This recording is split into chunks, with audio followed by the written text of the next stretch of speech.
Was machte eine Stadt im Mittelalter überhaupt zu einer Stadt? Die Größe, die Zahl der Bevölkerung, die Höhe der Häuser? Willkommen zum zweiten Teil unserer Serie.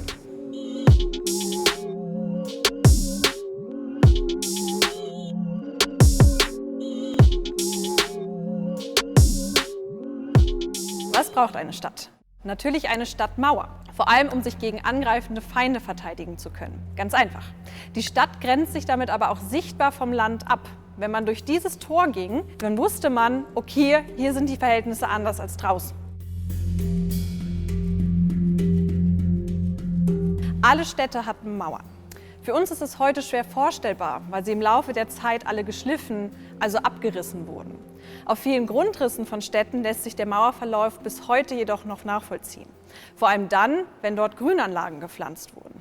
Eine Stadt braucht also eine Mauer. Aber was ist mit den Leuten, die in den Städten wohnen? Natürlich brauchen die Ortsansässigen auch Wohnhäuser und Straßen. Wir sind hier jetzt in Straubing. Was bei Straubing auffällt, ist der relativ gerade Verlauf der Straßen.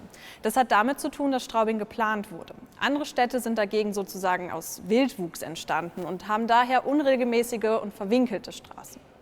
1218 gründete der bayerische Herzog Ludwig Straubing.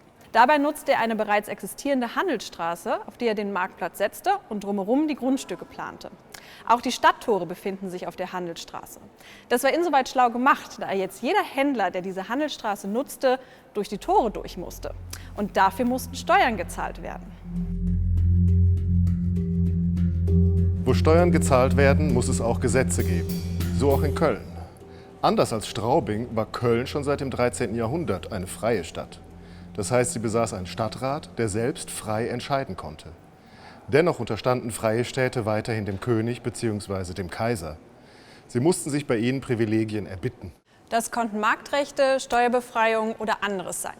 Damals gab es keine Gesetzesbücher, wie wir sie heute kennen. Alle Rechte wurden einzeln in Urkunden aufgeschrieben.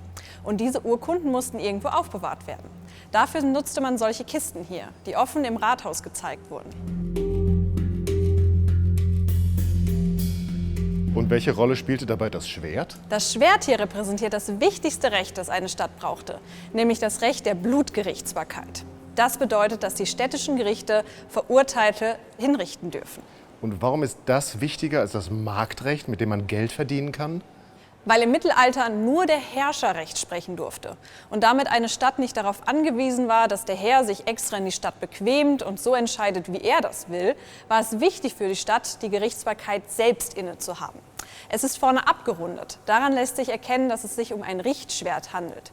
Denn das Schwert war zur Enthauptung gedacht. Ein Anrecht, das nur Adlige und das Stadtbürgertum besaßen. Die bäuerliche Bevölkerung wurde nicht mit dem Schwert enthauptet, sondern gehängt. Jetzt haben wir also geklärt, was eine Stadt eigentlich braucht, um eine Stadt zu sein. Als nächstes geht es darum, wer in einer Stadt herrscht.